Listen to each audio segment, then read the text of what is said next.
నమస్తే, welcome to KR TV. నేను మీ క్రాంతి.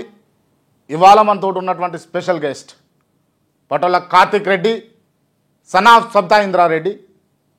అన్న నమస్తే. హలో క్రాంతి. బాగుర్రా? బాగున్నా క్రాంతి, మీరు బాగున్నారా? ఫైన్ అన్న. ఎట్లున్నారు మీరు? ఆరోగ్యంగా, ఆర్థికంగా, అన్నింటి పరంగా బాగున్నారా? అంతంతా సోసోనే. జగన్ అన్న చెప్పినట్టు అంతలా సోసో అన్నట్టు. ఆరోగ్యం అంతా బాగానే ఉంది, మిగతా అంతా సోసోనే. రాజకీయంగా కూడా? రాజకీయంగా కూడా. నా పరంగా అయితే. మీ పరంగా అయితే కార్తిక్ రెడ్డి ఫెయిల్యూర్ లీడర్ అన్న? ఇంకా మొదలేక పెట్టింది ఫెయిలియర్ సక్సెస్ ఎట్లా చెప్తాం క్రాంతి? మొదలు పెట్టిన తర్వాత కదా నువ్వు చెప్పాల్సింది ఫెయిలియరా సక్సెస్ అనేది. ఇప్పుడు ఎప్పుడే మొదలు పెడుతున్నాం, 10 ఏళ్ళ తర్వాత మాట్లాడదాం. అంటే ఇంతవరకు మీరు ఎక్కడ కంటెస్ట్ చేయలే? ఒక్కసారి చేసిన 10 ఏళ్ళ కిందట పార్లమెంటు పోటీ చేసిన ఒకటేసారి. అప్పుడు నేను ఓడిపోవడం జరిగింది. తర్వాత నేను ఎప్పుడు కంటెస్ట్ చేయలేదు. అది మొదలు పెట్టినట్టే కదన్నా? మొదలు పెట్టినట్టే, కానీ అదే ఎండ్ కూడా కాదు కదా. అది కూడా ఎండ్ కాదు కదా. రాజకీయంగా అదొక మెట్టు. తర్వాత మనం కొన్ని మెట్లు ఎక్కాలనుకున్నాం, ప్రయత్నం చేసినాం, ఎక్కలేకపోయినాం. ఇక నుంచి వేరే విధంగా చేయాలని ఆలోచన మొదలుపెట్టిన. చూద్దాం ఏమవుతుంది. అన్న, ఈ ఇంటర్వ్యూ చేయడానికి చాలా కారణాలు ఉన్నాయి. ఆ కారణాలకు సంబంధించినటువంటి ప్రశ్నలే ఈ ఇంటర్వ్యూ. దీంట్లో ఏదైనా మనసు నొప్పించేది ఉన్నా, లేకపోతే ఇబ్బంది అయ్యేది ఉన్నా దయచేసి మనసులో పెట్టుకోకండి. ఓకే? ఓకే కదా? ఫైన్ కదా అన్న? తప్పకుండా క్రాంతి. నా మనసులో ఉన్న ప్రశ్నలను అడగవచ్చు కదా? తప్పకుండా అడగండి, క్లియర్గా. అన్న నేను మళ్ళీ చెప్తా ఉన్నా, నా మనసులో ఉన్న ప్రశ్నలను అడగవచ్చు. అడగండి, నాకేమి ఇబ్బంది లేదు. నా గౌరవం కాపాడుతూ మీ ప్రశ్నలు అడుగుతారంటే యూఆర్ వెల్కమ్. అండ్ నీకున్న ప్రొఫెషనాలిటీ నాకు తెలుసు కాబట్టి, నా గౌరవం కాపాడుతూ ప్రశ్నలు అడుగుతావని నాకు నమ్మకం ఉంది కాబట్టి అడగండి అని చెప్పి. కాకపడతారా అని ఇప్పుడు? నాకు లేదు, ఉన్నట్టు చెప్తున్నా అంతే. నాకు పెద్ద ఫ్యాక్షన్ బ్యాక్గ్రౌండ్ లేదు, నాకు దందాల బ్యాక్గ్రౌండ్ లేదు. నువ్వు అడిగిన ప్రశ్నలు నాకు ఎందుకు ఇబ్బందులు పెడతాయి కానీ. సరే, మీరు ఏమన్నారు ఇప్పుడు? ఫ్యాక్షన్ బ్యాక్గ్రౌండ్ లేదు, దందాలు కూడా లేవని అన్నారు కదా. దాంట్లో కొంచెం మీరు దందాలు చేయలేదు, ఫ్యాక్షనిజము చేయలేదు, అంతేనా? అస్సలు దాని స్పెల్లింగ్స్ కూడా తెలియదు మీకు? స్పెల్లింగ్స్ తెలిసినంత మాత్రం అవి ఏందో తెలియాల్సినంత అవసరం లేదు కదా క్రాంతి. మనకు నువ్వు అడిగే ప్రశ్నలను ఇబ్బంది పెట్టావని నాకు నమ్మకం ఉంది కాబట్టి అడగండి అని చెప్తాను. రైట్, ఆ అంశాలు మళ్ళీ మాట్లాడుకుందాం మనం. ఇంటర్వ్యూలోకి పోతే అన్న, రేవంత్ రెడ్డి పరిపాలన ఎట్లా ఉంది తెలంగాణలో? 10 మార్కులకు కానీ మార్కులు వేస్తే 2 మార్కులు ఇవ్వాల్సి వస్తుంది. అది కష్టం. 2 మార్కులు దేనికి? ఆ 2 మార్కులు ఏం బాగుందని 2 మార్కులు కూడా వేయాలి చెప్పు? ఏ సెక్షన్ ఆఫ్ ప్రజలు తెలంగాణ రాష్ట్రంలో సంతోషంగా ఉన్నారని నువ్వు భావిస్తున్నావు? ఫలానా సెక్షన్ ప్రజలు తెలంగాణ రాష్ట్రంలో రైతు రుణమాఫీ చేస్తా ఉన్నారు కదన్నా? చేయలేదు కదా. చేసిరు కదా. 30% మించి రైతు రుణమాఫీ జరగలేదు తెలంగాణ. అదే నిరంతర ప్రక్రియ చేస్తా ఉన్నామని చెప్పేసి మీరు గతంలో బీఆర్ఎస్ వాళ్ళు చెప్తే విన్నారు, ఇప్పుడు వాళ్ళు చెప్తే మీరు విన్నారా? ఇప్పటి వరకు రైతు రుణమాఫీ జరగలేదనే విషయం నేను చెప్తున్నా. రైతులకు ఆశ పెట్టి ఫలానా తారీఖు చేస్తా అని దేవుడి మీద ఒట్టు తిన్నది బీఆర్ఎస్ పార్టీ వాళ్ళు కాదు కదా క్రాంతి, ముఖ్యమంత్రి గారు కదా. మళ్ళీ తారీఖుల మీద తారీఖు ఇచ్చుకుంటూ పోయి రైతుల రుణమాఫీ చేయకుండా, రైతు పండించే పంటను తిరిగి కొనుగోలు చేయకుండా, రైతు బంధం కూడా ఆపేసి ఎట్లా రైతులు సంతోషంగా ఉన్నారు ఎట్లా అనుకుంటారు? వాళ్ళు ఒక సెక్షన్ అయితే, నిరుద్యోగులు ఒక సెక్షన్. ఏమన్నారు? మేము అధికారంలో రాగానే 2 లక్షల ఉద్యోగాలు సంవత్సరానికి ఇస్తామని చెప్పిర్రా? ఎన్ని ఉద్యోగాలు ఇచ్చిండ్రు?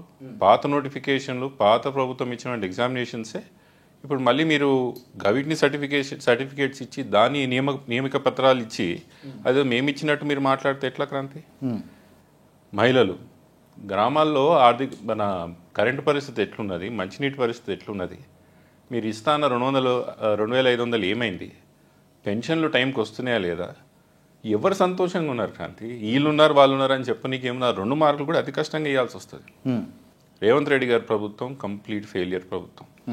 నాకున్న వంటి అనుభవంలో ఇంత తక్కువ కాలంలో ఇంత ఘోరమైన వ్యతిరేకత తెచ్చుకున్న భారతదేశ చరిత్రలోనే రేవంత్ రెడ్డి గారికి రికార్డు దాక్కుతుంది.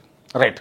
తెలంగాణకు 2025లో కొత్త సీఎం వస్తున్నాడు, దానికోసం కేటీఆర్ ఢిల్లీకి పోయి పావులు కదుపుతున్నాడు అని అన్నది అంశం. వస్తాడా? నాకైతే నమ్మకం లేదు. కాంగ్రెస్ పార్టీ ప్రస్తుతం ఉన్న పరిస్థితుల్లో ముఖ్యమంత్రులను మారుస్తారు, ముఖ్యమంత్రిని మార్చి కొత్త ముఖ్యమంత్రిని తీసుకొస్తారు అనే ఒక కాంగ్రెస్ పార్టీ అంత గట్టిగా ఉందని నమ్మకం లేదు, నాయకత్వంలో అంత ధైర్యం ఉందని నమ్మకం కూడా లేదు. అంత మాత్రాన ఇదేదో ముఖ్యమంత్రి గొప్పగా చేస్తున్నాను కాదు, కాంగ్రెస్ పార్టీ బలహీనత అది. ముఖ్యమంత్రి బాగా చేయకపోయినా అదానితో చేతిలో చేసి పనిచేస్తున్నా ఈడున్న బీజేపీ వాళ్ళతోని, ప్రధానమంత్రితో, అమిత్ షాతో నిత్యం అంటనాగుతూ పనిచేస్తున్న ముఖ్యమంత్రిని మార్చలేనితనం కాంగ్రెస్ పార్టీ యొక్క బలహీనత అది. అయినా కూడా నేను మారుస్తానని అనుకుంటలేరు.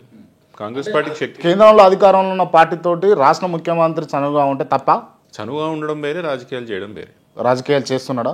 అమిత్ షా మీద కేసు ఎందుకు విత్డ్రా చేసిర్రు క్రాంతి? బండి సంజయ్ నిత్యం రేవంత్ రెడ్డి గారితో మాట్లాడినప్పుడు ఎందుకు బీఆర్ఎస్ని టార్గెట్ చేస్తూ మాట్లాడుతున్నారు? ఆ మధ్యలో రాజ్నాథ్ సింగ్ గారు వచ్చినప్పుడు ఏకాంతంగా రేవంత్ రెడ్డి గారు గంటలు గంటలు ఎందుకు మాట్లాడాల్సి వస్తుంది ఆయనతో? ఇవన్నీ కారణాలు ఉన్నాయి కదా. ఎందుకు బీఆర్ఎస్ పార్టీని టార్గెట్ చేస్తారు ఇద్దరు కలిసి? మీ ఇద్దరికి రాజకీయ ఒప్పందం లేకపోతే బీఆర్ఎస్ పార్టీ ఎందుకు టార్గెట్ అవుతుంది మీ అందరికీ? ఇవన్నీ ఉన్నాయి కారణాలు. రైట్. ఇప్పుడు కార్తిక్ రెడ్డి గారు ఇంతగానం రేవంత్ను అపోజ్ చేయడానికి కారణం సబితమ్మను అసెంబ్లీలో అపోజ్ చేసినటువంటి రీజన్స్? అట్లా ఏం లేదు క్రాంతి.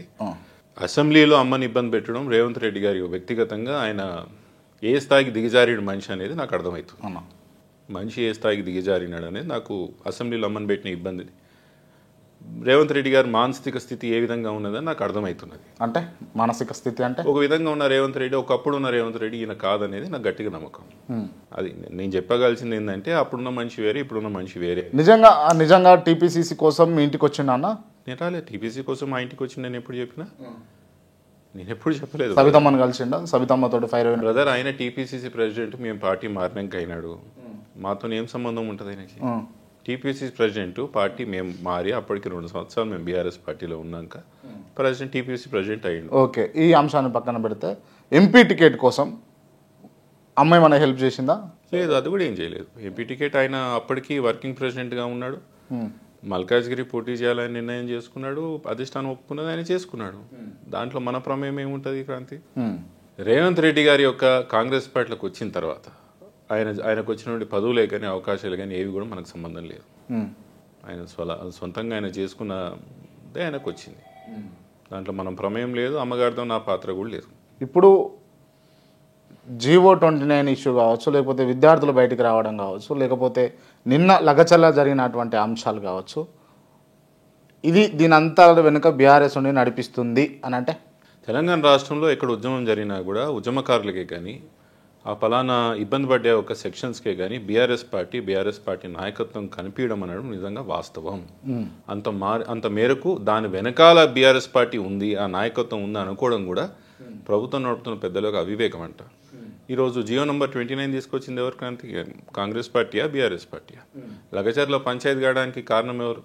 ఇప్పుడు లగచర్లలో కావాలని బీఆర్ఎస్ కార్యకర్తలు పోయి కావాలని రెచ్చగొట్టి కలెక్టర్ గారిని రప్పించుకున్నారు అని చెప్పేసి దాంట్లో అందరు ఉన్నారండి.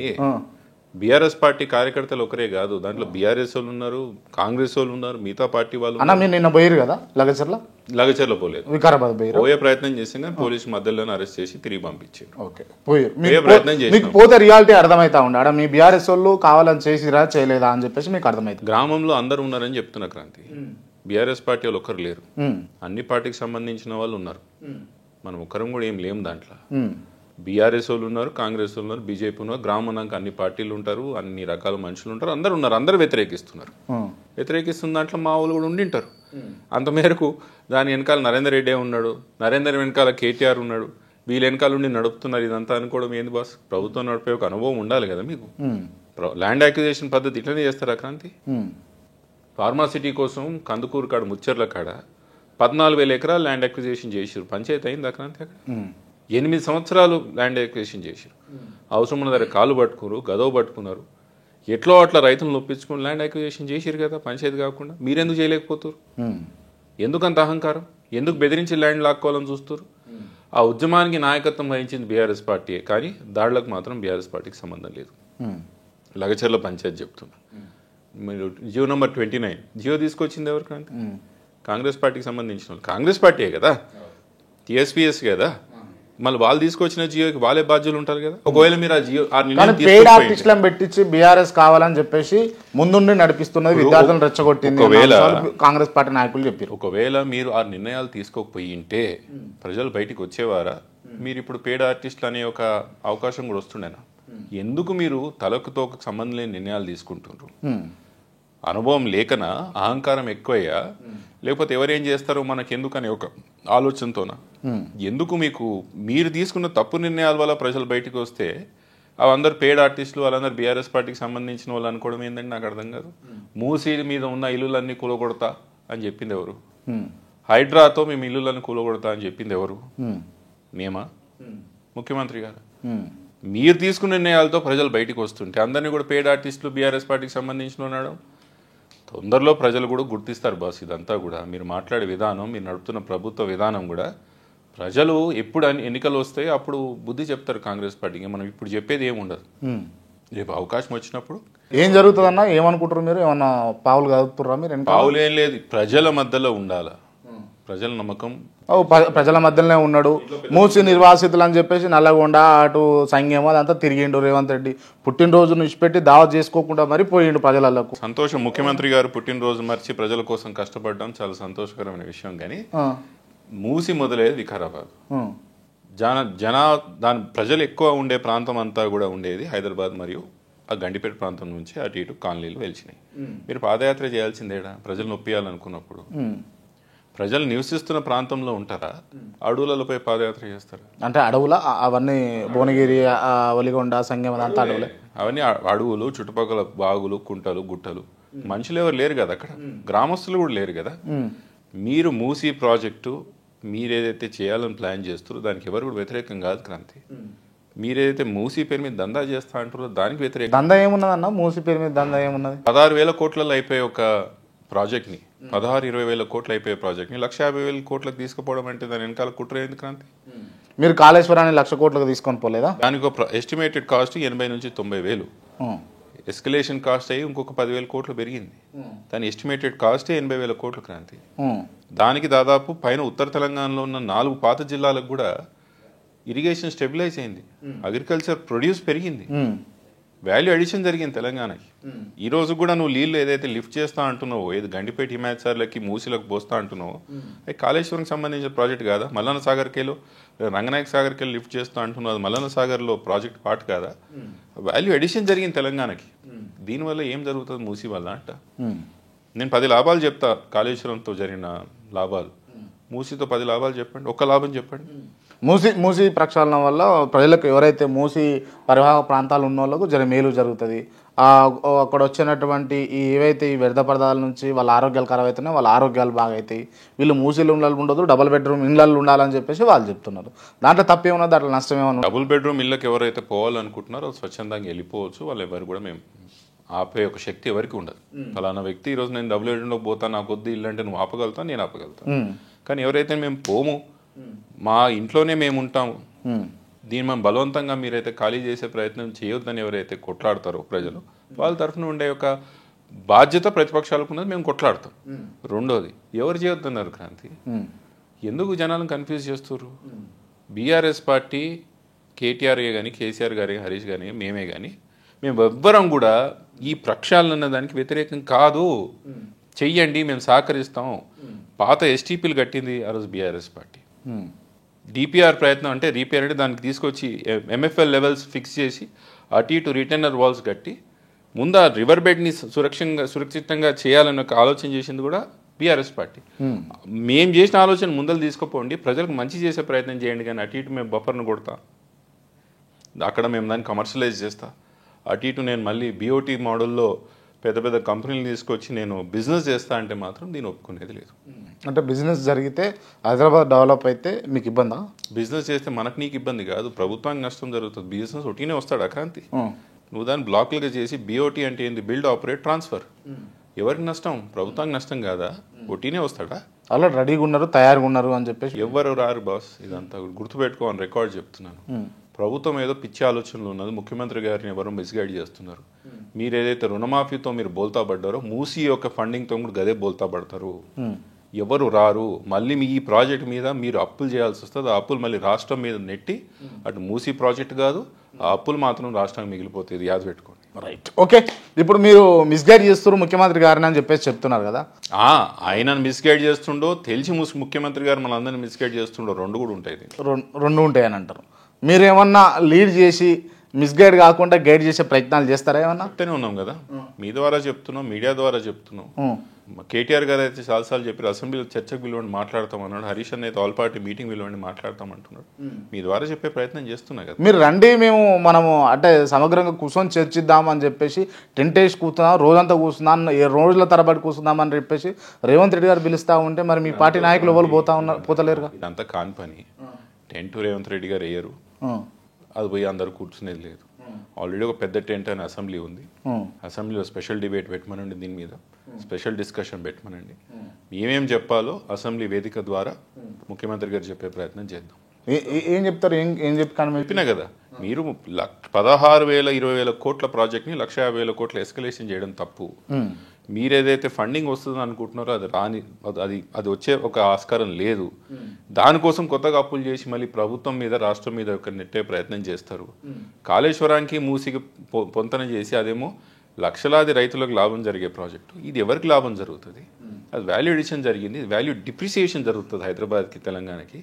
చేయకండి. ఇంత డబ్బులతో చేసే అవసరం లేదు.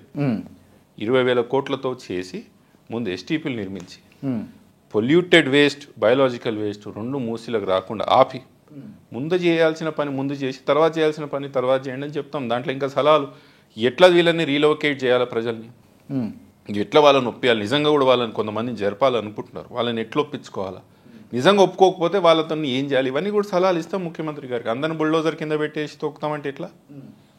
ప్రజల్ని ఎంతమంది తొక్కగలుగుతాం? ప్రజలు అనలేదు కదా, మిమ్మల్ని అన్నారు. ఎవరు అడ్డ వస్తే వాళ్ళని కింద పడేసి తొక్కుతా అన్నాడు. మీరు నాతో రండి. మూసీ పరివాహక ప్రాంతం మొదలయ్యేది కూడా ముఖ్యంగా గండిపేట హిమాయత్ అంటే చేవెల రాజేంద్ర ప్రాంతం. అది మాకు బాగా పరిచయాలు ఉన్న ప్రాంతం, మా సొంత ప్రాంతం. మీరు నాతో రండి, ఆ ప్రజలందరితో మాట్లాడిస్తా. ఎవరు అనుకుంటారంటారు బుల్డోజర్ ముందు అనేది ముందు మీరే తెలుసుకోండి. అంటే ఆయన ప్రజలను ఉద్దేశించి అన్నాడంటారా? ఎవరు అడ్డొస్తే వాళ్ళని బుల్డోజర్ కింద పండబెట్టి తొక్కిపిస్తా అన్నాడు ముఖ్యమంత్రి. ఇప్పుడు ఏమి ఎట్లా వస్తామని చెప్పి నేను అడిగేది ఒకటే అన్న, ముఖ్యమంత్రి గారు అన్నది ప్రజలను ఉద్దేశించా, బీఆర్ఎస్ పార్టీ నాయకులను ఉద్దేశించా? ఎవరు అడ్డం వస్తే వాళ్ళని తొక్కిస్తా అంటున్నాడు. ముఖ్యంగా ఆయన ఉద్దేశించింది బీఆర్ఎస్ పార్టీ నాయకులనే అంటున్నాడు. దాంట్లో ఈటల రాజేంద్రన్ కొత్తగా ఒకరిని కలిపిండు దీంట్లో. బీజేపీ వాళ్ళని అందరూ కూడా అంటలేడు. కిరాయికి వచ్చిన ఒక బీజేపీ నాయకుడు అంటూ బీఆర్ఎస్ నాయకత్వం అంటున్నాడు. ముఖ్యంగా బుల్డోజర్ కింద పండవేడి తొక్కిస్తా అనేది బీఆర్ఎస్ నాయకత్వం అని. కానీ నిజంగా బుల్డోజర్ అడ్డం పడుకునేది బీఆర్ఎస్ నాయకులు ఒకరే కాదు, ఆ మూసీ పరివాహక ప్రాంతంలో నివసిస్తున్న ప్రజలు. Right, okay. వాళ్ళని కూడా తొక్కిస్తా అంటాడు ముఖ్యమంత్రి. మళ్ళీ చూడాలి వాళ్ళు ఏమంటాడు. రైట్, ఈ అంశాలు మళ్ళా మాట్లాడదాం అన్న. మాజీ ముఖ్యమంత్రి కేసీఆర్ గారిని కలిసిరా ఈ మధ్యలో? కలిసినాడు, లాస్ట్ వీక్ కలిసిన. దీపావళి పండుగ తర్వాత కలవలేకపోయినా మొన్న పోయి కలిసే అవకాశం దొరికింది. ఎప్పుడు వస్తారంట అన్న బయటికి? వస్తారు, తొందరలో వస్తారు. సంవత్సరం వరకు ప్రభుత్వానికి అవకాశం ఇవ్వాలా, సమయం ఇవ్వాలని ఒక ఆలోచనలో ముఖ్యమంత్రి గారు ఉంది, మాజీ ముఖ్యమంత్రి గారు కేసీఆర్ గారు. ఆయన కూడా కొంచెం ఆరోగ్య పరిస్థితి బాగాలేకుండే, నడుముకు జరిగిన ఇబ్బంది తర్వాత కొంచెం ఇప్పుడు రిహాబిలిటేషన్ కూడా బాగా బ్రహ్మాండంగా జరిగింది. నడవగలుగుతున్నారు, నిల్చోగలుగుతున్నారు గట్టిగా. సో వస్తారు బయటికి తొందరగా. Okay, right. ఎందుకు రారు క్రాంతి? చెప్పు, ఎందుకు రారు? వస్తారా అని. ఎందుకు రారు అంటున్నా. ఎందుకు రావట్లేదు మరి? 45 సంవత్సరాలు రాజకీయ జీవితంలో ఉన్న వ్యక్తి సడన్ గా రాజకీయ జీవితం నుంచి వెనకకు తగ్గుతాడా? తగ్గినట్టే అనిపిస్తుంది కదా. తెలంగాణ ప్రజలు ఆయనకు తెలంగాణ రాష్ట్రం రావాలా, తెలంగాణ రాష్ట్రం దేశంలోని అగ్రగామిగా నిలవాలనే కోరిక ఉన్న మనిషికి తెలంగాణ రాష్ట్రం ఇంత నాశనం అవుతుంటే కడుపులో ఆయనకి. తెలంగాణ రాష్ట్రం నాశనం అవుతుందా అన్న? అవుతుంది. పారామీటర్స్ లో చెప్పాలి. నాశనం అవుతుందా తెలంగాణ? పారామీటర్స్ లో చెప్పాలి. అగ్రికల్చర్ గ్రోత్ తగ్గింది, ఇండస్ట్రియల్ గ్రోత్ తగ్గింది, నీ ఐటీ ఎక్స్పోర్ట్స్, ఫార్మా ఎక్స్పోర్ట్స్ తగ్గినాయి, నీకు రెవెన్యూ తగ్గింది, నీకు అప్పులు పెరిగినాయి. ఇంకేం చెప్పాలి క్రాంతి? అప్పులు అని అంటే వాళ్ళు ఓవరాల్ గా 25% తెలంగాణ రాష్ట్రంలో బిజినెస్ అవుట్పుట్ తగ్గింది. కరోనా టైంలో కూడా జరగని ఒక దారుణం ఇప్పుడు తెలంగాణ రాష్ట్రంలో ఈ సంవత్సరంలో జరిగిపోయింది. తెలుసా మీకు? నేను చెప్పాల్సిన అవసరం లేదు. డ్యామేజ్ అయిందంటారు. బీఆర్ఎస్ పార్టీ నాయకులు మాట్లాడితే ఇలా అతిశయోక్తిగా మాట్లాడుతున్నారేమో అనిపిస్తుంది నీకు, కానీ వాస్తవ పరిస్థితి గ్రామాల్లో ఈరోజు పట్టణాల్లో ఉన్న పరిస్థితి ఏందో మీరు ఒకసారి కనుక్కోండి. రియల్ ఎస్టేట్ పరిస్థితి ఏంది? వడ్లు ఎందుకు కొంటలేరు క్రాంతి? పత్తి కొన్నికి మీకు వచ్చే ఇబ్బంది ఏంది క్రాంతి? దసరా పండగకి మీకు చీరలు ఇచ్చే కూడా రాదా మీకు? అంటే బేసిక్ పరిపాలనలో జరగాల్సిన బేసిక్ కర్టసీస్ ఇవి కూడా చేయనికి వస్తలేదా మీకు? ఏం చేస్తారు? ఏది బాగుంది క్రాంతి? ఓపెన్గా మాట్లాడదాం. నేను ఈరోజు బీఆర్ఎస్ పార్టీ నాయకుడుగా వద్దు, నువ్వు వద్దు, మిత్రులుగా మాట్లాడదాం. క్రిటికల్గానే చెప్పు. నేను క్రిటికల్ కాకుండా ఉద్యోగాలు అయితే వస్తున్నాయన్న, నిరుద్యోగులకు ఉద్యోగాలు వేస్తా ఉన్నారు, దానివల్ల కొంతమంది నష్టపోతా ఉన్నారు. దాంట్లో డిఎస్సి ఫస్ట్ ఉద్యోగం రాపించింది ఎవరు క్రాంతి? అప్పుడు కానిస్టేబుల్స్ ఉద్యోగం రాపించింది ఎవరు? నోటిఫికేషన్ రాపించింది ఎవరు? మరి గ్రూప్ 1 ఉద్యోగాలు 10 ఏళ్ల కాలంలో ఇయ్యంది ఎవరన్నా? ఎస్, దానివల్ల అందుకే ప్రజలు మనం ప్రశ్నించిండ్రు. మేము అందుకే ప్రతిపక్షాల్లో ఉన్నాం. గ్రూప్ 1 ఒకటే ఒక విషయం ఉండొచ్చు, కానిస్టేబుల్స్ ఎంతమంది మేము ఎంప్లాయ్ చేసుకున్నాం? మిగతా గ్రూప్ 3 గ్రూప్ 4 ఉద్యోగాలు. కానిస్టేబుల్ అంటే మీ కొఠారి కోసం లేకపోతే మీ ముఖ్యమంత్రి కోసం నిలబెట్టుకున్నారు గారు కూడా ఇప్పుడు అదే చేస్తుండా. ఎంతమంది ఎస్ఐలకి కానిస్టేబుల్ మనం పోయి నియామక పత్రాలు ఇచ్చిండు? ప్రహరీ కోసమేనా లేకపోతే చుట్టూ నిలబెట్టుకోని కొనికనా? అరే ఇక్కడ చూస్తాం దేశంలో క్రాంతి, మొదటిసారి నీ భద్రతలో ఉన్న కానిస్టేబుల్ బెటాలియన్ కానిస్టేబుల్ అని సెక్రటేరియట్లో భద్రతగా ఉన్న కానిస్టేబుల్ అని ఏదో బెటాలియన్ కానిస్టేబుల్ అయితే ఉంటారు, వాళ్ళని నువ్వు పని లేకుండా పెట్టినావు కదా తెలంగాణ రాష్ట్రంలో ఈరోజు. వాళ్ళ మీద నమ్మకమే లేదు కదా నీకు. ఉద్యోగాల గురించి మాట్లాడుతుంటే ఉద్యోగాలు ఎన్ని ఇస్తా అన్నారు, ఎన్ని ఇచ్చిండ్రు, అసలు దానికి సంబంధమైన ఒక ఆర్గ్యుమెంట్ అయితే, ఉన్న వాళ్ళతో ఏ మేరకు పని చేయించుకుంటారు అనేది కూడా రెండో ఆర్గ్యుమెంట్. క్రాంతి, మీకు చెప్పినట్టు తెలంగాణ రాష్ట్రం వాస్తవానికి ఓపెన్గా చెప్తున్నాను, దీంట్లో ఎటువంటి పొలిటికల్ కామెంట్ లేదు, బాధతోనే ఆందోళనతోనే చెప్తున్నా, రాజకీయాలు ఇప్పుడు అవసరం లేదు క్రాంతి, ఓపెన్గా చెప్తున్నా. లాస్ట్ 3 నెలలు రాజకీయాలు చేద్దాం, ఎట్లా నెగ్గాలో ఎట్లా ఓడిపోవాలనేది రాజకీయాలు ఆ రోజు చూద్దాం. ఈ రోజున్న వాతావరణం ఆ రోజుకి ఉండదు క్రాంతి. పొలిటికల్గా ముమ్మాటికి మారుతుంది వాతావరణం. ఈ రోజున్న ఈ కాంగ్రెస్ పార్టీ మీద వ్యతిరేకత లాస్ట్ వరకు ఉండకపోవచ్చు, కానీ వీళ్ళ పరిపాలన వల్ల తెలంగాణ డ్యామేజ్ అవుతుందనే ఒక బాధ మాత్రం ఉన్నది. పోయినసారి బీజేపీ పార్టీ చాలా గట్టిగా కొట్లాడింది. సడన్గా ఇంటర్నల్ అండర్స్టాండింగ్తో బీజేపీ పార్టీ మనం నెగ్గలేమన్న పరిస్థితి అండర్స్టాండింగ్కి వచ్చినప్పుడు వాళ్ళు తగ్గి కాంగ్రెస్ని లేపారు. ఎక్కడ పిక్చర్ లేని కాంగ్రెస్ పార్టీ ముందుకు వచ్చి అధికారంలోకి వచ్చింది కదా. ఏంది లాస్ట్ 6 నెలలనే కదా, అది వాస్తవమా కదా. మళ్ళీ ఇప్పుడు ఎందుకు రాజకీయాలు మాట్లాడాలి చెప్పు, ఏం లాభం ఉంది? వాస్తవం తెలంగాణ ఇబ్బంది పడుతున్నది. తెలంగాణలో ఉన్న పెట్టుబడులు ఏం చెప్పు, ఎందుకు పోవాలి కేన్స్ కంపెనీ గుజరాత్కి తెలుసా? It's $1.5 billion investment. ఎందుకు పోవాలి మన దగ్గరికి వెళ్ళి ఫాక్స్కాన్ ఎక్స్పాన్షన్ యూనిట్ చెన్నైకి గుజరాత్కి ఎందుకు వెళ్ళిపోతున్నాయి? ఇవన్నీ అడగరా Kranthi? Year on year 10 to 12% IT growth ఉండాలి, ఎంప్లాయీస్ గ్రోత్. తెలంగాణలో ఎందుకు వస్తలేదని అడగరా? ఎందుకు ఇండస్ట్రియల్ అవుట్పుట్ తగ్గిందని అడుగుతలేరా? ఎందుకు ఇవన్నీ మనం ఎందుకు కనిపించుకుంటలేము? ఆదాయం ఎందుకు తగ్గుతుంది Kranthi? Year on year 12 to 13% growth ఉండాలి రెవెన్యూలో. ఎందుకు 2%కి డెప్రిషియేట్ అయింది తెలంగాణ రాష్ట్రం ఈ 10 నెలల? నా అంచనా ప్రకారం మాత్రం 8 to 10% తగ్గుతుంది రెవెన్యూ. ఎందుకు తగ్గుతుంది రెవెన్యూ క్రాంతి? బీఆర్ఎస్ పార్టీ వచ్చి చేయి అడ్డం పెట్టిందా పైసలు కట్టదు మీరు పన్ను? కేసీఆర్ గారు వచ్చి ఎవరైనా పన్ను కట్టొద్దని చెప్పిండ్రా తెలంగాణ రాష్ట్రానికి? ఎవరు నిర్ణయాల వల్ల మీ ఆదాయం తగ్గింది, అది ఇంకోటిది కేలేందుకు చూపిస్తారు? నేను మీ ద్వారా సలహా ఇస్తున్నా, కొట్లాటొద్దు, పంచాయతీ వద్దు, మీరు రాష్ట్రాన్ని బాగా నడిపి. ఇందారెడ్డి కొడుగ్గా తెలంగాణ రాష్ట్రానికి ఏమైనా అయితే బాధేస్తుంది, ఓపెన్గా చెప్తున్నా. మనము సీమాంధ్రులతో కొట్లాడి తెలంగాణ రాష్ట్రం తెచ్చుకొని నెగ్గాలి, వాళ్ళ మీద మాట నెగ్గాలని ఉంటుంది కదా. అరే మీతో ఏమవుతారా భయ్, రాష్ట్రం నడపగలుగుతారా, అసలు మీరు రాష్ట్రాన్ని ఇస్తే ఏం చేస్తారా అన్నారా లేదా మాట? అట్లాంటి వాళ్ళతో తెలంగాణ రాష్ట్రం నిలబెట్టుకొని ముందలు ఉరుకుతున్నప్పుడు కొంచెం గర్వం వేస్తుంది. మన రాష్ట్రం మనం నిలబెట్టుకున్నాం రాయి, మనం కూడా పరిపాలించుకున్నాం, బ్రహ్మాండంగా తెలంగాణ రాష్ట్రం వస్తుందని. కానీ ఇప్పుడు ఉంటుంది కదా బాధ, మనకు కూడా తెలంగాణ రాష్ట్రం కింద పడుతుంటే, ఇబ్బంది పడుతుంటే బాధ అనిపిస్తుంది. ఆ బాధతోనే చెప్తున్నా, ఎటువంటి రాజకీయాలు లేదు.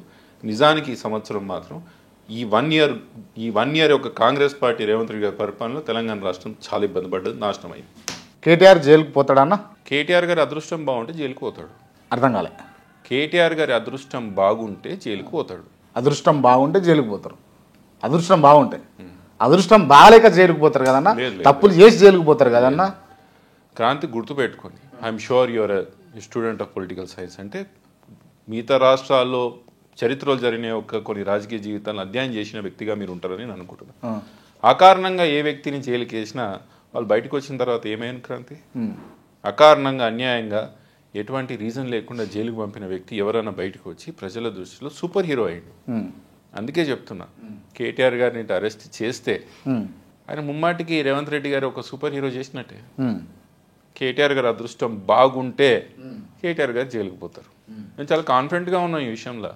కేటీఆర్ గారు ఏం భయపడతలేరు, మా పార్టీలో కూడా ఏం ఆందోళన లేదు. నువ్వు ఓపెన్ చెప్తా క్రాంతి, చేయడు అరెస్ట్. చేయడంట, చేయడు అంటే సవాల్ విసురుతురా మీరు? చేయడంటున్నా, సవాల్ విసురు, సవాల్ కాదు ఉన్నట్టు చెప్తున్నా. సవాల్ విసురుతురా, రెచ్చగొడుతురా? మీకు ధైర్యం, రెచ్చగొడుతురా? మీకు ధైర్యం లేదు, రెచ్చగొడుతురా అన్న? ఎట్లా రెచ్చగొట్టినట్టు క్రాంతి? ఉన్నట్టు చెప్తే రెచ్చగొట్టినట్టు అవుతుందా?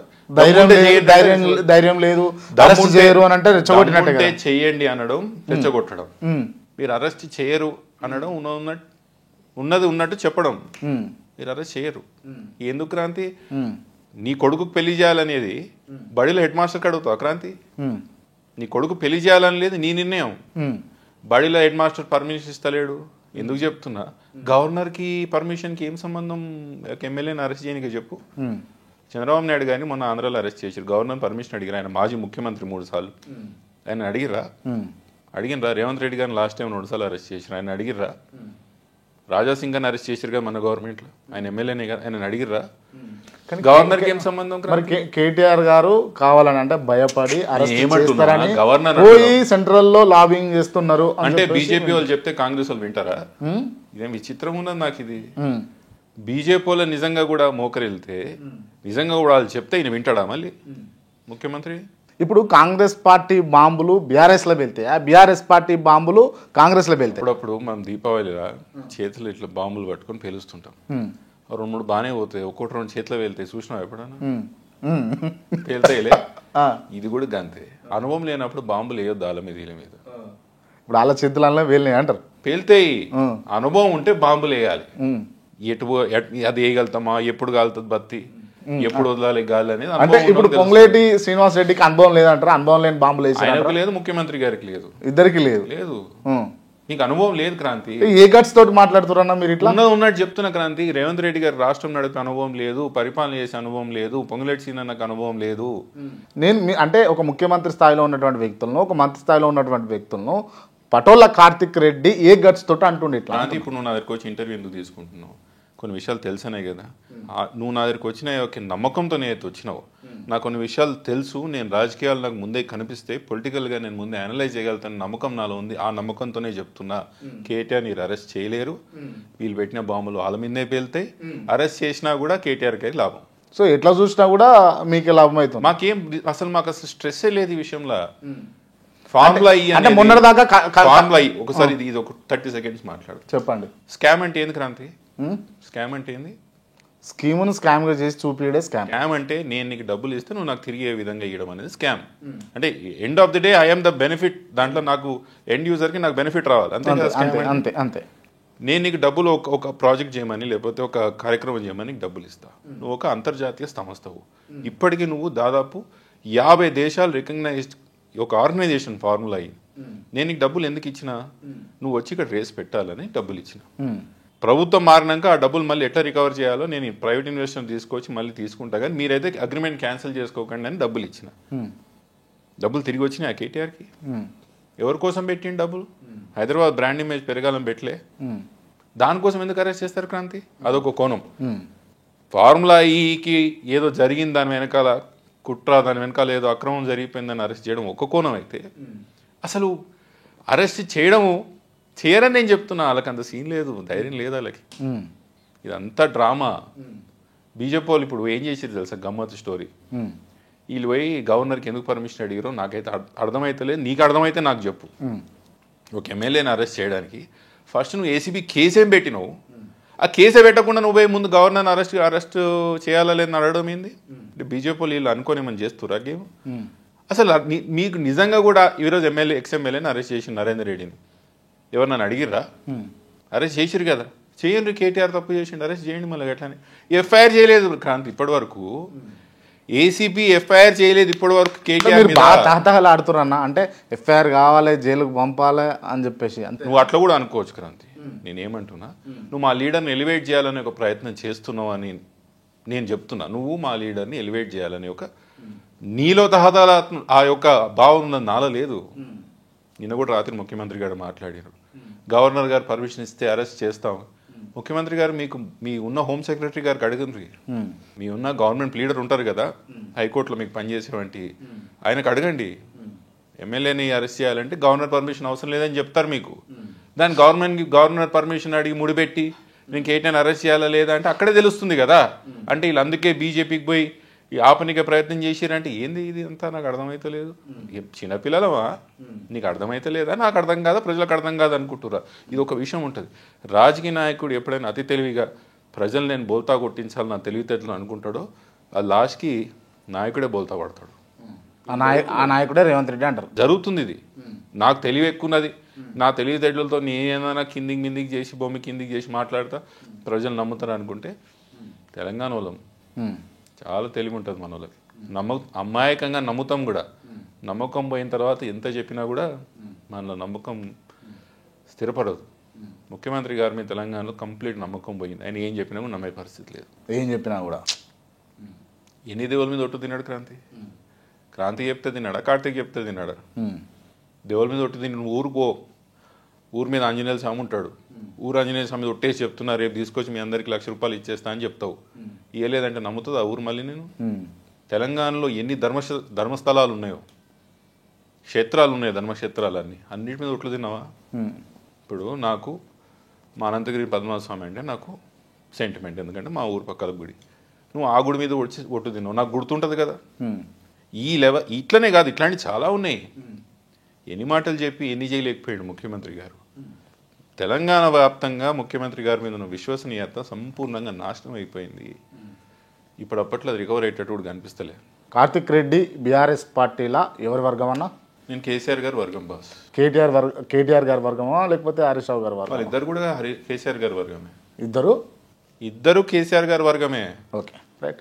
టీఆర్ఎస్ పార్టీలో కొంచెం కుతకుతలాడుతూ ఉన్నది రాజకీయం అని చెప్పేసి వినిపిస్తుంది బయట, నిజమేనా? ఏం కుతకుతలాడుతుంది? కొన్ని అంశాల పట్ల వర్గాలు నడుస్తా. మీకు ఒక విషయం చెప్తా. మీరు ఏదో కృత్రిమంగా హరీష్ అన్న మీద మధ్యలో కేటీఆర్ మధ్యలో ఏదో పంచాయతీ ఉన్నది, ఇది ఆర్టిఫిషియల్గా ఏదో తయారు చేయాలని ప్రయత్నం చేస్తున్నారో నీకు కుండబద్దలు కూడా చెప్తా. వీళ్ళిద్దరి మధ్యలో ఎట్లాంటి పంచాయతీ లేదబ్బా. వాళ్ళిద్దరూ ఇప్పుడు ఒకటే పంచాయతీ పెట్టుకోరు. ఎట్లా మళ్ళీ పార్టీ నిలబెట్టుకోవాలి, ఎట్లా మళ్ళీ మనం అధికారంలోకి రావాలా, తెలంగాణ మళ్ళీ గాడిని ఎట్లా ఎక్కియాలని ఒకటే ఒక పంచాయతీ తప్ప వాళ్ళిద్దరి మధ్యలో ఏం పంచాయతీ లేదు. ఓపెన్గా చెప్తున్నా, జరగదు కూడా ఈ విషయం. క్లియర్ అయింది. ఇక నీకు ఎవరైనా చెప్తే కూడా నువ్వు ఆర్టిఫిషియల్గా క్లియర్ చాలా సార్లు కాంగ్రెస్ పార్టీ వాళ్ళు అన్నారు కదా, వాళ్ళ కోరిక, ఇప్పుడు వాళ్ళ కోరిక ఇదంతా, వాళ్ళ కోరిక ఉన్నది. వీళ్ళిద్దరు కొట్టుకోవాలి, వీళ్ళిద్దరు కొట్టుకుంటే పార్టీకి నష్టం అవుతుంది, వీళ్ళిద్దరి మధ్య పంచాయతీలు పెడితే మనకు మంచిగా ఉంటుంది అని ఒక కోరిక ఉన్నది. కానీ అంటే బీఆర్ఎస్ పార్టీలో వర్గాలే లేవు. బీఆర్ఎస్ పార్టీ ప్రతి ఒక్కడు కూడా కేసీఆర్ వర్గమే, వీళ్ళిద్దరు కూడా కేసీఆర్ వర్గమే, అంతే. అదే ఫైనల్. పంచాయతీ లేదు క్రాంతి. ఇదేదో తయారు చేయాలనే ప్రయత్నం జరుగుతుంది. కానీ నువ్వు గుర్తుపెట్టుకో, మళ్ళీ నన్ను వచ్చిన వాడుకు స్పెషల్ ఇంటర్వ్యూ తీసుకుందాం, పంచాయతీ కూడా రాదు. అన్న, మీరు కాంగ్రెస్ పార్టీ నుంచి బీఆర్ఎస్లోకి ఎందుకు వచ్చారన్నా? నాకు కొన్ని విషయాలు నచ్చలేదు కాబట్టి వచ్చిన. మీకు పార్టీ టికెట్ ఇవ్వలేదు కాబట్టి వచ్చారు? ముందు కూడా ఇవ్వలేదు క్రాంతి, నాకు ముందు కూడా ఇవ్వలేదు. అంటే అప్పుడు ఆశ పెట్టుకున్నారు, ఆశ నిరాశ అయింది. అంటే ఒకసారి మోసపోతే ఏం కాదు, ఒకసారి నిరాశ పడితే ఏం కాదు, పదే పార్టీ కోపం వచ్చి బయటకు వచ్చారు. అవమానపడితే ప్రతిసారి అవమానం జరిగిందన్న కాంగ్రెస్ పార్టీలో? మస్తు జరిగింది. కాంగ్రెస్ పార్టీ మంత్రిని చేసుకుంది కదా సబితమ్మను. తర్వాత కేసులు కూడా పెట్టింది కదా క్రాంతి. కాదా, కేసులు కూడా పెట్టింది కదా. కేసులు పెట్టినందుకే మీరు వచ్చిరా? కేసులు పెట్టినాక 6 ఏళ్ళు ఉన్నాం క్రాంతి పార్టీలో. కేసులు పెట్టినాం. ఆ రోజున్న కాంగ్రెస్ పార్టీలు అందరికీ, కుటుంబంలో ఇద్దరికి ఇచ్చి మా అమ్మకి ఏకపోయినా పార్టీలో ఉన్నాం. రెండోసారి నాకు చేసినా ఉన్నాం. నిత్యం మనల్ని అవమానించాలి, తొక్కాలి, వీళ్ళతో ఏమవుతుందని ఒక భావనలో కాంగ్రెస్ పార్టీ ఉన్నప్పుడు ఎన్ని రోజులు ఉంటావు క్రాంతి? ఎన్ని రోజులు ఉంటాం? చాలా మందికి ఇంటర్వ్యూ చెప్పినా, నీకు కూడా చెప్తున్నా, కాంగ్రెస్ పార్టీ నిత్యం నన్ను మా అమ్మను అవమానించింది కాబట్టి ఆ పార్టీకి ఎందుకు నువ్వు వాళ్ళకి అడగాలి. ఎందుకు అంటున్నా అంటే, ఒక వ్యక్తిని మనం సైడ్ చేస్తున్నాము, అవమానిస్తున్నాము, ఇబ్బంది పెడుతున్నాం అంటే ఒక రీజన్ ఉంటుంది. ఫస్ట్లో రాజశేఖర రెడ్డి గారి దగ్గర ఉండే సబితమ్మ, రాజశేఖర రెడ్డి గారు పోయిన తర్వాత ఈజీ టార్గెట్ కావడం ఒకటైతే, తర్వాత ఒక వ్యక్తిని పార్టీలకు తీసుకురావడం కొంతమందికి నచ్చలేదు, తద్వారా మేము బలైపోయినాం. ఇప్పుడు ఆ పార్టీ, ఆ వ్యక్తి బాగానే ఉన్నారు. ఎవరైనా ఉన్నారు కదా, నీకు తెలియదే ఉంది. ఇక చాలా మందికి చెప్పినా, మీకు కూడా తెలుసు. ఆ రోజున ఆ ప్రక్రియలో ఓ వ్యక్తిని పార్టీలోకి తీసుకురావాలన్న ఒక ప్రయత్నంలో నేను పార్టీకి మంచిగా అవుతుంది, ఆ వ్యక్తికి మంచిగా అవుతుంది చేసిన ప్రయత్నంలో అందరికీ శత్రువుగా నేను మిగిలిపోయాను. మీరు ఆ పేరు చెప్పండి, ఎవరు ఆయన? తెలుసుగా క్రాంతి, నీకు ఎందుకు మళ్ళీ నా పేరుతో ఎందుకు? ఇప్పుడు ప్రస్తుతం రాష్ట్రంలో ఉన్న ముఖ్యమంత్రి గారు ఆ రోజు కాంగ్రెస్ పార్టీలో ఆయనకు రావాలని నేను చేసిన ప్రయత్నం వల్ల ఆయన పార్టీలోకి వచ్చిండు. కాంగ్రెస్ పార్టీ అయినా బాగానే ఉన్నారు, శత్రువుగా మాత్రం నేను మిగిలిపోయిన పార్టీకి. అనవసరంగా ఆ తప్పు చేసినా, ఆ పాపం చేసినా ఎప్పుడైనా బాధ అనిపిస్తుంది. ఎట్లయితుంది క్రాంతి? ఇప్పుడు నువ్వు విషయం మీద వేసుకొని ముందర పోతావు. నువ్వు ఏదైతే విషయం మీద వేసుకున్నావో అది సక్సెస్ అయిందనుకో, తప్పు చేసినట్టు ఎట్లయితుంది? నువ్వు బలైపోయినావు, అది వేరే కథ. నీకు దానివల్ల రావాలని నువ్వు ఏం కోరిక పెట్టుకోలేదు. ఫలానా విషయం చేస్తే ఇగో ఇవి చేస్తే ఇది సక్సెస్ అవుతుందని నీకు ఒక ఆలోచన ముందుకు తీసుకుపోతావు, అది సక్సెస్ అవుతుంది. నువ్వు బలైపోతే నీ స్వార్థం కోసమే చేయలేదు కదా నువ్వు. ఎట్లా నేను ఫెయిల్ అయినా అనుకుంటావు చెప్పు దాంట్లో. రైట్, ఓకే, బాగుంది. మీరు బీఆర్ఎస్లోకి వచ్చారు. బీఆర్ఎస్లో ఏ కమిట్మెంట్ తోటి మీరు పార్టీలో జాయిన్ అయ్యారు? మా అమ్మని గౌరవంగా చూసుకుంటాను కేసీఆర్ గారు చెప్పారు కాబట్టి పార్టీలో జాయిన్ అయ్యాను. కేవలం అమ్మ కోసం? అంతే, కేవలం అమ్మ కోసం. మా అమ్మ గౌరవం కోసమే నేను ఆ రోజు కాంగ్రెస్ పార్టీ పంచాయతీ పడ్డా. మా అమ్మ గౌరవం కోసమే ఈరోజు బీఆర్ఎస్ పార్టీలో యాక్టివ్గా ఉంటున్నాను. అంటే మీరు అమ్మ కోసమే రాజకీయాలు చేస్తూ ఉన్నారు, అంతేనా? ఇప్పటి వరకు నేను రాజకీయాలు చేసింది మా అమ్మ గౌరవం కాపాడడానికి, మా అమ్మ ప్రతిష్ట, పరపతి జిల్లాలో పవర్ ఎప్పుడు తగ్గొద్దన్న ఆలోచనతోనే ఇప్పటివరకు రాజకీయాలు చేసింది దానికోసమే. మీరు లీడర్గా ఎస్టాబ్లిష్ కారా? ఇప్పటి వరకు పెరిఫరల్గా రాజకీయాలు చేసింది అమ్మ కోసమే. ఇక నుంచి మాత్రం అంటే అప్పుడప్పుడు నాకు కూడా అనిపిస్తుంది, నాలో పొటెన్షియల్ ఉందని నాకు గట్టి నమ్మకం. నేను రాజకీయం చేయగలుగుతాను, నేను నిజంగా నాకు అవకాశం వస్తే బ్రహ్మాండంగా చేయగలుగుతాను, నాకు చాలా గట్టి నమ్మకం ఉంది. ఇప్పటి వరకు అది పెరిఫరల్ లెవెల్, ఒక సూపర్ఫిషియల్ లెవెల్లో అమ్మ కోసం చేసుకుంటూ వచ్చినాం. కానీ ఇప్పుడు మాత్రం నాలో కూడా ఫైర్ ఉంది కాంతి, నాకు కూడా నిరూపించుకోవాలి ఉంది. ఇక నుంచి వేరే కథ ఉంటుంది. వేరే కథ అంటే అగ్రెసివ్గా పనిచేస్తాను, నా కోసం నేను పని చేసుకుంటా, నేనేందో చూపించే ప్రయత్నం, జనాలకి చూపించే ప్రయత్నం చేస్తా. ఆ అవకాశం పార్టీ ఇస్తుంది అనుకుంటారా? అవకాశం పార్టీ ఇస్తుంది అని కోరుకుంటున్నా. జీవితంలో చాలా దెబ్బలు తిన్నా రాజకీయంగా, నా చిన్న ఏజ్లోనే. కానీ ఇంకో దెబ్బ తినవద్దు, తినకూడదు ఉంటానని నాకు నమ్మకం ఉంది. ఈసారి ఉన్నదా నమ్మకం? మరి మీ వర్గమైనటువంటి కేసీఆర్ గారి పైన మీకు ఉంది క్రాంతి. సార్ ఈసారి ఖచ్చితంగా నాకు అవకాశం ఇస్తాడని నమ్మకం అవుతుంది. ఉన్నదంటారు. రైట్, ఓకే అన్న. అంటే నేను ఆడ సబితమ్మ దగ్గర ఫోటో పైన ఉన్నటువంటి ఎవరో ఒక అభిమాని రాసి ఇచ్చినట్టు, కల్మషం లేని స్వచ్ఛమైన ప్రజా నాయకురాలు, ధీరత్వం శూరత్వం కలిగినటువంటి నాయకురాలు, ప్రజా సేవకురాలు అనే పదానికి నిలువెత్తు నిదర్శనం మన సబితమ్మ. నిజమే. ఆ లెవెల్కు మీరు పోగలుగుతారా? ఇంద్రారెడ్డి గారి లెవెల్కి నేను చేయగలుగుతానా, సబితా ఇంద్రారెడ్డి గారి లెవెల్కి నేను చేయగలుగుతాను నాకు నమ్మకం లేదు క్రాంతి, ఓపెన్గా చెప్తున్నా. వాళ్ళు వాస్తవానికి ఇంద్రారెడ్డి గారు బహుశా ఆయన చనిపోయినప్పుడు మీ ఏజ్ ఎంతో నాకు తెలియదు, కానీ నేను చిన్న ఏజ్ ఉండే, నాకని చిన్న ఏజ్ అని ఇది ఉండి ఉంటుంది. ఇంద్రారెడ్డి గారు ఆ రోజు తెలంగాణ ప్రాంతంలో ఉన్న ఆంధ్రప్రదేశ్ రాష్ట్రంలో కల్ట్ ఫిగర్ ఇంద్రారెడ్డి గారు. ఆ రేంజ్కి ఎదగాలని కోరిక ఉంది. సబితా ఇంద్రారెడ్డి గారు అజాత శత్రువు మా జిల్లాలో, మీకు తెలుసో తెలియదు. అన్ని పార్టీ వాళ్ళు మా గడపకాడికి వచ్చి సమస్య ఉంది, ఇబ్బంది ఉందంటే సబితమ్మ దగ్గరికి పోతే మాత్రం పని అయిపోతుంది, ముమ్మాటిగా సమస్యకు పరిష్కారం దొరుకుతుందని ఒక నమ్మకం మా అమ్మ గెలుచుకున్నది. కోరిక నాకు కూడా ఉంది, అల్లాకి ఎదగాల కావాలని. ప్రయత్నం చేద్దాం. మీరు ఇంద్రారెడ్డి గారిది లేకపోతే సబితమ్మ లెగసీని కంటిన్యూ చేస్తారా? అవుతుందా మీతో అని అడిగితే? చెప్తూనే ఉంటే కదా బాస్, అవుతుందా అని చెయ్యగలుగుతా అని నమ్మకం ఉంది. అయితనా అంటే సమయం నిర్ణయిస్తుంది. అది వాళ్ళలాగా కావాలా, ఇంద్రారెడ్డి గారి యొక్క సేవలని ముందుకు తీసుకుపోవాలని సబితమ్మ ట్రై చేసింది. వాళ్ళిద్దరి యొక్క పేరుని ముందుకు తీసుకుపోవాలని ప్రయత్నం నేను చేస్తాను. ఇంద్రారెడ్డి గారి లాగా సబితా ఇంద్రారెడ్డి లాగా చేయలేకపోయారు, సబితా ఇంద్రారెడ్డి గారి లాగా నేను చేయగలుగుతాను నేను అది కూడా ఉండదు. వాళ్ళలాగా డిఫరెంట్గా ఉంటూ మనది కూడా ఒక బ్రాండ్ చేసుకోవాలని ప్రయత్నం చేద్దాం. జరుగుతుందా అంటే? కానీ మీరు తొక్కబడుతున్నారు, మిమ్మల్ని అణచివేస్తున్నారు, మిమ్మల్ని ఇబ్బంది పెడతా ఉన్నారు. అది ఎప్పుడన్నా కాంగ్రెస్ పార్టీలో జరిగిందన్న, నన్ను తొక్కబడుతున్నా ఇబ్బంది పెడుతున్నా అంటే మిగతా ఎవరు తొక్కిరు చెప్పున్నాను? కాంగ్రెస్ పార్టీ అయితే తొక్కింది మిమ్మల్ని. జరిగింది క్రాంతి. నాకు ఆ రోజు పార్లమెంట్ టికెట్ ఇచ్చినప్పుడు అమ్మకు కూడా ఆ రోజు నాతో పాటు పోటీ చేసింటే ఆ రోజు నేను ఎంపీ అవుతుంటే, అమ్మకు టికెట్ ఇవ్వకుండా నాకు కాంగ్రెస్ పార్టీ ఆ రోజు ఇచ్చి నన్ను ఎంత ఇబ్బంది పెట్టింది తెలుసా? ప్రజల నుంచి నేను మాట పడాల్సి వచ్చింది. పిల్లగాని తొందర ఏముంది? నేను అప్పటికి నాకు 29 years, నేను చెప్పి 11 years బ్యాక్ ముచ్చట మాట్లాడుతున్నాను. అంటే కావాలని ఓడగొడదామని ఇక చెప్తున్నా నీకు. కాంగ్రెస్ పార్టీ ఎన్ని విధాలుగా ఇబ్బంది పెట్టిందో చెప్తున్నా. ఈ పిల్లగాని తొందర ఏముంది? అప్పుడే నా సబితమ్మ అంత మంచి నాయకురాలు పక్కలు జరిపి ఈయనకు అప్పుడే తొందర ఏముందని అన్నారు ప్రజలు ఆ రోజు. నేను కోరుకోలేదు కదా మాట, కాంగ్రెస్ పార్టీ చేసింది అది. రెండోసారి నేను ఎంత కష్టపడ్డా రాయన్నారులా, మీకు అనుభవం లేకపోవచ్చు కనుక్కోండి. 10 సంవత్సరాల కిందట 6 సంవత్సరాల కిందట 2018 జరిగిన ఎన్నికలకి నేను ఎంత కష్టపడ్డా నియోజకవర్గంలో. నన్ను ఆ రోజు ఎగరగొట్టిరు కదా కావాల్సుకొని. ఈ కాంగ్రెస్ పార్టీ తొక్కింది అంటున్నా నేను. ప్రజలు ఎవరు ఇబ్బంది పెట్టిందని ఎప్పుడు అనలేదు. వాస్తవానికి నేను చెప్తున్నా, మా జిల్లా ప్రజలకి శిరస్సు వంచి నేను దండం పెట్టినా కూడా తక్కువ, ఒక్కొక్కరు కాలు ముక్కినా కూడా తక్కువ. ఎన్ని ఇబ్బందులు ఉన్నా కూడా మా వెంట నిలుచున్నారు. ఏ గాలికి ఉన్నా కూడా మా అమ్మని మా నాన్నని గెలిపించుకున్నారు. ఆ విషయంలో మాత్రం ప్రజలు ఎప్పుడు కూడా తప్పులేదు, ఎవరు తొక్కలేదు బాస్. ఆ సంఘటన అలా జరిగింది అంటున్నా. అంటే మీరు క్లియర్గా రాజకీయం అయితే నేర్చుకున్నారన్నా? మీరు నేర్చుకున్నానంటవా? నేర్చుకున్నారు అని అంటున్నా. నేర్చుకున్నాను, నువ్వు చెప్తే తెలియాలి. నేను నేర్చుకున్నాను, నేనేం క్లియర్గా నేర్చుకున్నారు. నేనైతే ఆ వర్డ్ అయితే పాస్ చేసేసిన. Thank you. కాంప్లిమెంట్గానే తీసుకుంటున్నా. వాళ్ళు మీరు ఎట్లనన్నా తీసుకోండి. రైట్ అన్న, నిజం చెప్పండి, ఇప్పుడు ఎంటైర్ ఇంటర్వ్యూలల్లా మస్తు యాక్టింగ్ చేసిరు కదా మీరు. యాక్టింగ్ చేసిరు కదన్నా, యాక్టింగ్ చేసుడు ఏం లేదు.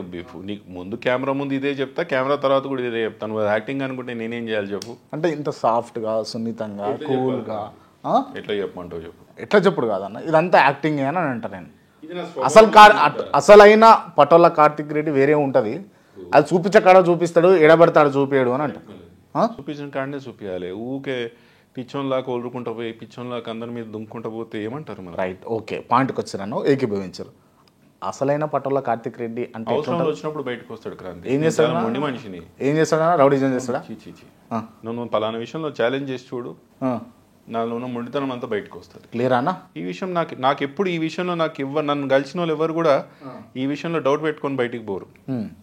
నన్ను నువ్వు ఛాలెంజ్ చేసుకొని పో, నువ్వు ఎంత పెద్ద వ్యక్తివని ఉండని, నీ ఎంత శక్తిమంతుడని ఉండని, నీతో కొట్లాట మాత్రం బలాబలు కొట్లాడతా, ఎట్లా నెక్క రావాలో కూడా నాకు బాగా తెలుసు. ఏం చేస్తావన్నా? అరే పొలిటికల్గానే అంటున్నాను.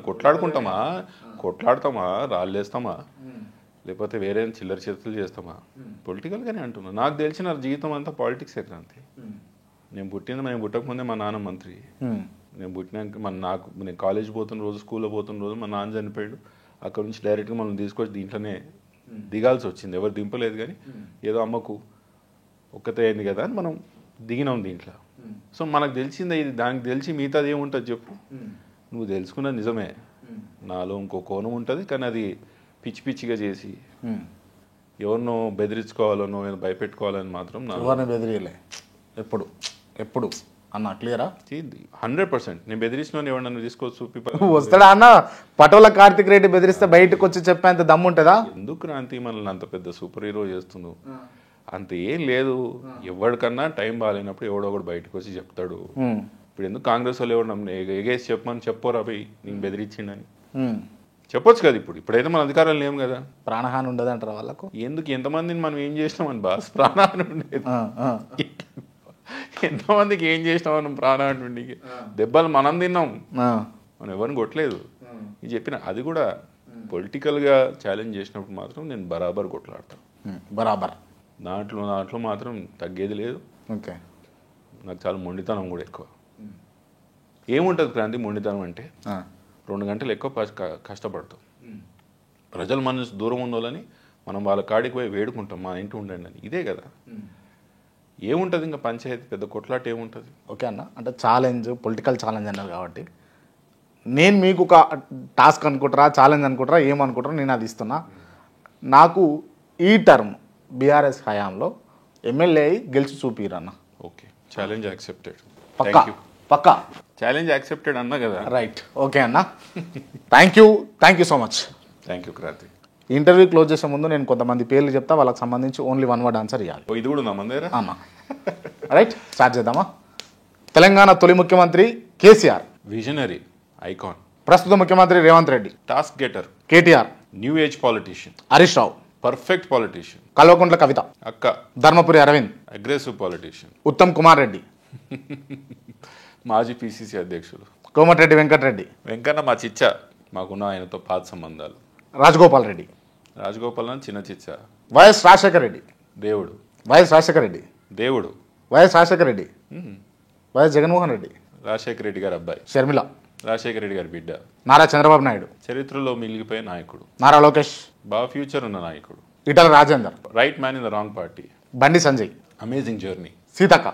మంచి నాయకురాలు. కొండా సురేఖ. నోరు బారేసుకునే నాయకురాలు. సవితమ్మ. అమ్మ. ఇంద్రారెడ్డి గారు.